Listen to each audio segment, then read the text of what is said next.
কি হচ্ছে সারা দেশ জুড়ে? একের পর এক ধর্ষণ কাণ্ড, সারা দেশে যেন চলছে ধর্ষণের মহা উৎসব। মানুষ কোথায় নিরাপদ? যেখানে প্রধানমন্ত্রীর অত্যন্ত সুরক্ষিত অফিস থেকে অপটিক ফাইবার চুরি হয়ে যাচ্ছে, সেখানে সারা দেশের মানুষের নিরাপত্তা কোথায়? আজকে সমসাময়িক বেশ কয়েকটি ইস্যু নিয়ে আপনাদের সামনে কথা বলবো। শেষ পর্যন্ত সাথে থাকবেন।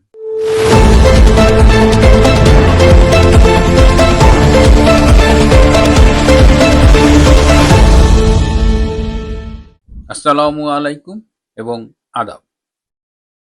সারা দেশ জুড়ে একের পর এক ধর্ষণের খবর পাচ্ছি। আপনাদের মনে আছে যে মাগুরায় সেই যে ছোট্ট শিশু আসিয়াকে ধর্ষণ করা হলো, তারপরে এই যে রামিসাকে নৃশংস কায়দায় ধর্ষণ করা হলো। তারপরে আমি এখন আপনাদের একটা ভিডিও ফুটেজ দেখাবো, প্রায় 1.5 মিনিটের মতো। আমি অনুরোধ করব পুরো ফুটেজটা আপনারা দেখবেন। বিএনপির নেতা তারা ডাইরেক্ট কয় আমরা বিএনপির নেতা, আমাকে কিছু করতে পারবে না। 2 মাসের বাচ্চা হাসল করবে, এই বাচ্চাটা সহ নষ্ট করে দিছে আমার মেয়ে। আমি দুটা কথা বলতে চাই স্যার, এই মজিবর খুব খারাপ লোক, আরো 2টা মেয়ের সাথে কাণ্ড করছে। কইরা এক মেয়েটে 16,000 টাকা দিয়া বিদায় করাইছে এই কিছুদিন আগে, 20 দিন আগে না স্যার। আমরা বুঝতে পারি নাই যে আমার মেয়েটার সাথে এই কাজ করবে। স্যার আমরা আপনার কাছে একটাই দাবি, আপনারা এরা গণপ্রচার করে সরকারের কাছে পৌঁছাই দিবেন, যেন আমার মায়েরার সুস্থ তদন্ত করে যাতে এটার আমরা ফাঁসি চাই। এই মজিবর খুব খারাপ লোক স্যার। হ্যাঁ, বিএনপির নেতা তারা ডাইরেক্ট কয় আমরা বিএনপির নেতা, আমাকে কিছু করতে পারবে না, ডাইরেক্ট এরকম বলে। স্যার আমার আর একটা কথা আছে, আমার মেয়ের 2 মাসের বাচ্চা হাসল করবে, এই বাচ্চাটা সহ নষ্ট করে দিছে। আপনারা আমার এই মেয়েটার সঠিক বিচার করে দিয়েন। আমি রিক্সা চালাই খাই স্যার, ওই পারে স্যার পায়ের রিক্সা চালাই, অনেক কষ্ট করে ডেলি 500-600 টাকা কামাই আমার এই পোলাবন আমি খাওয়াই।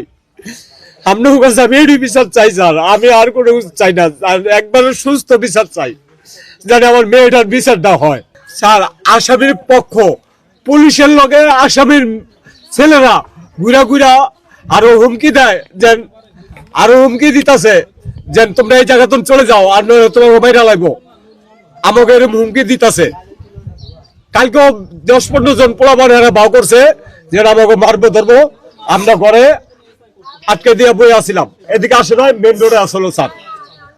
সারা দেশ জুড়ে এই যে ধর্ষণের ঘটনাগুলো ঘটছে, এর অধিকাংশের সাথেই সরকারি দল বিএনপির নেতাকর্মীরা জড়িত, এবং তারা সগর্বে নিজেদের দলীয় পরিচয় দিয়ে এই আকামগুলো করছে। কেউ রক্ষা পাচ্ছে না। শিশু বলেন, যুবতী বলেন, তরুণী বলেন, বিবাহিতা নারী বলেন, বৃদ্ধা বলেন, এবং নৃশংস কায়দায় তাদের অনেককে হত্যা করা হচ্ছে।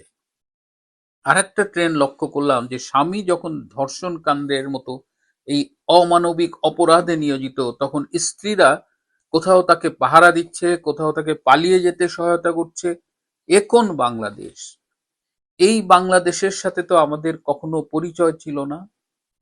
আই হ্যাভ এ প্ল্যান বলা তারেক রহমান তাহলে কি বাংলাদেশের জন্য এই প্ল্যানটাই রেখেছিলেন, যেখানে আমার মা বোন ঘরের ভেতরেও স্বস্তিতে থাকতে পারবে না, নিরাপদে থাকতে পারবে না তার এই বিএনপির এই ধর্ষক বাহিনীর দ্বারা? এই জাতীয়তাবাদী ধর্ষক দলের কাছে আজকে সারা বাংলাদেশের নারীরা জিম্মি হয়ে আছে এবং বিচার হচ্ছে না। তারা বলছে তাদের কিছু করতে পারবে না, একদম সগর্বে বলছে। অনেকের সাথেই লোকাল থানা পুলিশের যোগাযোগ রয়েছে। তাহলে বাংলাদেশের এই মানুষগুলো কোথায় যাবে? কি অবস্থা বর্তমান সরকারের? এখন আরেকটা ভিডিও ফুটেজ দেখাই, ঠাকুরগাঁয়ের একজন নির্বাচিত এমপির সংবর্ধনা অনুষ্ঠান, একটু দেখেন।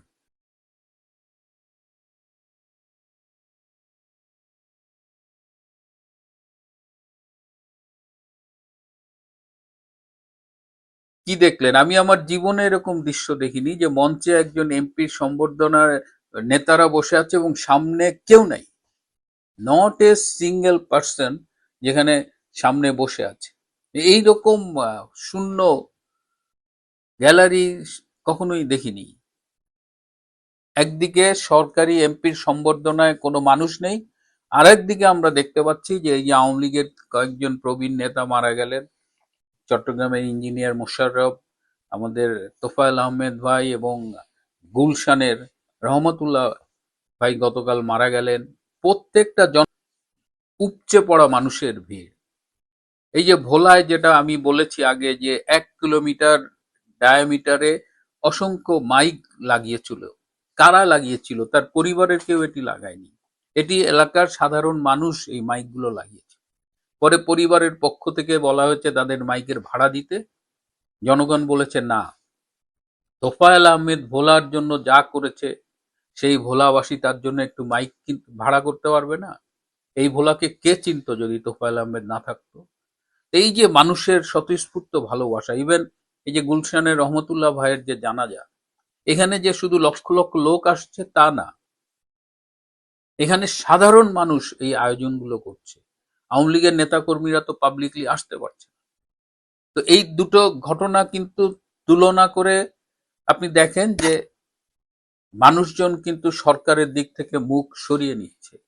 আমার একজন পরিচিত অস্ট্রেলিয়ান বাংলাদেশি, তিনি বাই রোডে ইন্ডিয়ার থেকে বাংলাদেশে যাচ্ছিলেন, বললেন যে আমি বাসে যাচ্ছিলাম এবং বাসে সাধারণ মানুষের যে কথাবার্তা, সবার মুখে একই কথা যে আগেই ভালো ছিলাম, দেশে নিরাপত্তা নাই, বেরোলে ধর্ষণের ভয়, ছিনতাইকারীর ভয়, নির্যাতনের ভয়, মবের ভয়, একটা মানে পুরো দেশটা একটা নরক হয়ে গেছে। ভেবেছিলাম ইনুস চলে গেলে অন্তত মিনিমাম একটু ইমপ্রুভ একটা অবস্থা হবে, কিন্তু কিসের কি? তো ডক্টর ইনুসের সবকিছুর ধারাবাহিকতা, সকল অন্যায়ের ধারাবাহিকতা বজায় রেখেছে এই তারেক রহমান। এই যে তার অফিসের কথা চিন্তা করেন, প্রধানমন্ত্রীর অফিস কি লেভেলের সুরক্ষিত, সেইখানে অপটিক ফাইবার চুরি হয়ে গেছে। সারা পৃথিবীতে এরকম ঘটনা খুব শুনেছেন যে একদম প্রধানমন্ত্রীর অফিস যেটা সবচেয়ে সুরক্ষিত, সেইখানে এই অপটিক ফাইবার চুরি হওয়ার ফলে এই যে রেড টেলিফোন, সেখানে ইন্টারনেট যা ছিল, প্রায় 18 ঘন্টা সমস্ত রকমের যোগাযোগ বিচ্ছিন্ন ছিল তারেক রহমানের ওই অফিস। এখন এটা কি স্রেফ চুরি কিনা সেটা নিয়েও প্রশ্ন উঠেছে। এটা কি শুধুমাত্র চুরি নাকি অন্য কিছু? কোনো মহড়া? দেখা গেল যে তারেক রহমানকে কিভাবে বিচ্ছিন্ন করে দেওয়া যায়, যোগাযোগ বিচ্ছিন্ন করে দেওয়া যায়। তারেক রহমানের নিজস্ব নিরাপত্তার কি অবস্থা? অনেক কিছু কিন্তু বাতাসে কান পাতলে শোনা যায়। আমরা রাজনৈতিকভাবে বিরোধিতা করতে পারি, কিন্তু আমরা চাই না যে এখানে এমন কোনো ঘটনা ঘটুক যেটা কারো জন্যই মঙ্গল বয়ে আনবে না। তারেক রহমানের নিরাপত্তা নিশ্চিত করে বলা যায় ঝুঁকির মুখে, অন্তত এই ঘটনা সেটা প্রমাণ করে দিয়েছে। তারপরে তিনি এসএসএফ এর বাইরে তার চেয়ারম্যান সিকিউরিটি ফোর্স নিয়ে চলাফেরা করেন, সেই সিএসএফ কে দেখলাম পার্টির লোকজন ধাওয়া দিচ্ছে। এটা প্রধানমন্ত্রীর সিকিউরিটি ফোর্স, তাকে দলের লোকজন ধাওয়া দিচ্ছে এবং তারা ধাওয়া খেয়ে পালিয়ে যাচ্ছে।